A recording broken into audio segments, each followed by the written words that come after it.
Brian, tell me about some franchisee fail stories, lessons, or tips that you could share to save the investment that you put into those franchises. So a franchise fail story that I can say has happened over the career is two things. Number one, the franchisee was undercapitalized for that franchise business because they just really didn't have the wherewithal to really operate that system at optimal level. And that franchisor was desperate for numbers to get in, and it wasn't a true match. The person was, had the work ethic, obviously, but that person was undercapitalized. So they were behind the eight ball because they could barely get the doors open. And then obviously, sometimes you don't have reserves. And that could be a problem. You want to make sure that you're matched with the right franchise, with the right investment. Another one was the new franchisee came in and thought they knew everything, and they didn't follow the system. And that they invested their time and effort and money in. They wanted to change everything. And I was like, you can't go in there. You got to listen and follow the system that those people have established. That's why you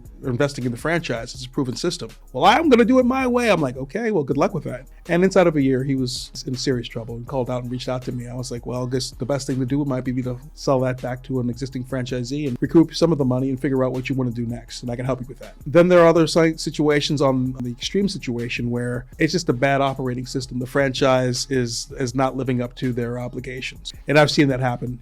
Luckily my clients, have not done that. I know quite a few brands that I steer my customers away from because I think I don't feel comfortable with the way they're operating their business. The numbers are shaky. The item 3 in the FDD, which has to do with legal disclosure, that there have been a lawsuit on it, is about that thick. When I see a lot of lawsuits, that's a no. That's a no. Flag. And also financials I'm not strong to.